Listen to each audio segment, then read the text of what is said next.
Okay, my name's Zina. I'm 35, I'll be 36 this year. I've got to prep myself to say that. I've got two lovely children. I've got Mara, who's 4.5, and Ravi, who's 18 months.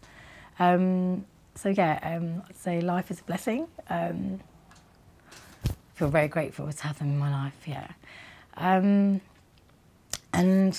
back to what I was saying about life being very unplanned, and they were very unplanned, and I take that as part of life's blessings. And yeah, the circumstances surrounding my pregnancy with Mara, and it's quite a tough time for me. I'm a single mum at the moment. I say at the moment, but I'm a single mum as of last year.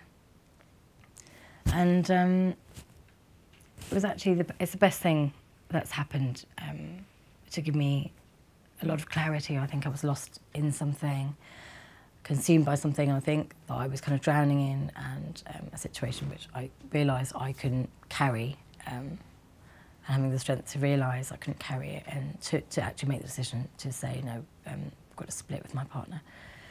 So, so when I was pregnant with Mara, my first child, my partner had suffered a traumatic brain injury when I was 4 months pregnant with Mara. It was obviously a very tough time for me. And sorry, we're really emotional. Yeah, you just don't know what's going to happen in life. I think that's what I'd say. And I think one thing was, I'd say from it, I just had to learn how to surrender. And I think that's the most amazing thing, even as being a mother, because you have to surrender to so much that's out of your control, as much as you're trying to control so much. So, so my partner having a brain injury when I was 4 months pregnant with Mara really was a shock, and also being pregnant really was my strength, I'd say. There was so much I couldn't control, and then yeah, I was connected so much to my child, and I felt I was getting strength from being from her. And also the idea of being pregnant and everything, that, you know, you sit there and buy loads of maternity clothes, and you know, I didn't buy one single maternity top or anything. My focus was on my partner and going to the hospital, and, you know, hospital visits and neuro rehab visits to the centre, and day in, day out. So for me, I think, yeah, you just realise being pregnant is part of life, you know, and there are other things that happen as well as, you know, you being pregnant. But it definitely wasn't what a typical, you know, oh, I'm pregnant for the first time, you know, kind of situation for me. I felt really blessed. My partner made it through. When he came home after a long time in hospital and 6 months of neuro rehab, intense neuro rehab, I mean, he didn't even know how to speak or walk when he woke up. So he's amazing. I would say that he showed me what strength was. He gave me the strength to be so strong. And he came home when Mara was 3 months old. So it was fine, it was good. And I'd say then after a couple of years we had to move out of our flat. The landlord needed it back, and so I know it was really crazy. Gave us 2 months leave, and we had to pack everything, and 2 months, only 2 months, yeah. Just decided one day I want the flat back. And I said to my mum, you know, we've got to find a place to live. And my parents, bless them, they're amazing. They said, do you want to come and live with us? So we live up the road with my parents, and we did that, yeah, with my partner and my daughter. And then along came Ravi, my second child.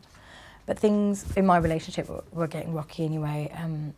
My partner, a lot of issues, memory problems, short-term memory problems, on life-supported medication, things like that. So I really was supporting him in that, but it's not easy to kind of tell if you saw him walking down the street. I mean, he's amazingly strong. I just couldn't cope, I think, with having 2 children and trying to support him with his brain injury. So you're at home now, you're at home with your children? Yeah, I'm at home with my children, yeah. And are you you're financially supported by your parents? Or? Well, I'm on benefits at the moment, so I mean, I don't pay rent as such at my parents'. I'd say not like a hefty rent. I obviously contribute to food and the bills and things like that. But I feel really blessed. I mean, at the moment, I just don't see a way where I'd be able to afford my own home or even the stability more than just the financial aspect of it. I'd say like the support. So since becoming a single mum, and even before that, even the situation with my partner, just having my parents around was such a blessing, you know. I really feel so blessed for them. How amazing they are with my children, and it's the little things like I obviously look after my children, but even that little moment where you just need to do something, and if my dad's at home, he would play with my son for that 10 minutes or that half an hour, just so I can get something done. I think that's invaluable. So I feel blessed that I'm in that situation. I obviously wish I did have my own home, so I can have my own space and govern that how I kind of want to overall. But my parents have been amazing, and I don't know where I'd be without their support. So yeah, I'm at the moment on income support, and I get like child tax credit, but I just think, wow, God, I don't know how people actually manage just on benefits and then having their own home and having to manage all that. Because I'm at home, able to do a lot with my kids with the benefits that I get, just because I'm not paying like a huge rent or a mortgage or anything at the moment. So I would say that I would never trade this time that I have with my kids for being anywhere else, and I feel blessed that I'm actually in that position to do that. So I'm not in the position to do that because I have loads of money and I sit around, like we were saying, drinking tea and going for coffee. It's more the value of the time I have with my kids. I just feel like, you know, they will never be this age again. They'll never need you so much. And so part of me does feel it'll be really nice to be working. I'll be ready to work, I think, when my son, you know, goes to nursery for a few hours, I'd say a few days, when he's 2 years old. But this time is so precious. I feel so blessed that I have this time with him. Yeah. I think being a mother, it makes you who you are. It makes you who you are. It's made me who I am. I'm a completely different person to who I was before. I can't even think what I was doing before, if that makes sense. Like, obviously I was doing things that matter, but it's so incredible. I think, you know, you're raising a child, you're supporting them in their growth and the way that they love the world and how they see themselves and how they feel in this world, you know, like to get them to understand. When we walk down the street, you know, I love that my daughter, oh my God, and Mara, she just, you know, she's like, oh, Mummy, look at this little stone. You know, it's so amazing. It's so amazing to see that. And I've got all the stones that she collects. Lots of them were in my pockets. I used to walk around with 10 stones in each pocket, because those are the stones that she found and that she showed me the beauty. And I think that's amazing, because children, you could be anywhere. Yes, I could be working, I could be in an office doing work, and I'm not, you know, saying anything bad about that. I think there's a lot of value in doing that type of work and every type of work. But I just think, oh my God, you know, children, they see beauty in everything and they help you remember that. And they're going to grow up to be, yeah, it's cliche, the next generation, but they are. And what they bring to that, oh, honestly, I'm so excited when I see my kids and how I think incredible they are, and children, the way they learn. I just think, oh my God, they're going to be amazing, you know. And I think this generation is so conscious and aware and clever that if you allow children to be free, and I think the freedom you can give them as a parent because you understand them and you want them to be free, I think it's the most amazing joy and blessing, yeah, definitely. Oh, emotional. That's really lovely. Because actually in a childcare setting, you have to follow rules, don't you? You have to follow, they have to sit at the right time. And I know all my children are very different, and one of them is really physical and has to be out. Yes. Can you say the difference between your two children? Can you say a little bit about yes, different natures? Yeah, definitely. I mean, Mara and Ravi are both really boisterous, I'd say. They're very kind of almost athletic. They've really taken after my partner's athletic kind of side and his side of the family. But definitely, like Ravi, and it sounds so funny. I never thought this before. I think, oh, boys and girls are the same. What I would say is, they are the same, but they're different. Of course they're different. And I have noticed Ravi is so much more boisterous. He wants to climb everything. Like he wants to just climb on top of the pianos, on the piano at home, right at the top, and trying to climb the wall then from the piano. And going to that question, I think, Mara went to a really good nursery that she was really happy at. And in my mind, it's like, yes, we'll send Ravi there. But actually, seeing him, I feel like he needs a different nursery. I've been looking at, funny enough, talking about being free, the forest school nurseries. And I just feel like it'd be amazing to give him some of that, and it's more him. So I feel like when you have children, it's so easy to, when you're there, a baby, to forget that they're going to grow up to be their individual. Forget, because you don't realise it until they start really showing who they are.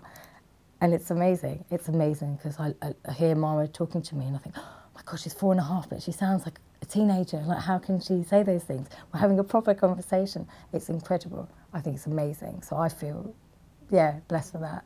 They have their own free mind, yeah. They really do. Yeah. Very young. Yeah. And on subjects that you don't think, they talk about death, they talk about life. Like you said, Absolutely. you see there's beauty in a spider's web. Yeah. The magic that comes. It's incredible. Lovely. I did have another question. Do you feel, do you feel any pressure? Are you sort of very happy where you are, as in you don't feel the pressure of, say, the stigma of being at home, or do you feel that? Do you, yeah. No, sorry, go on, yeah. And the other question is, do you feel that, the government supports you being at home, or do you think that the sort of the idea of the message coming from the government political circles is that you're only sort of worthwhile if you go back to work?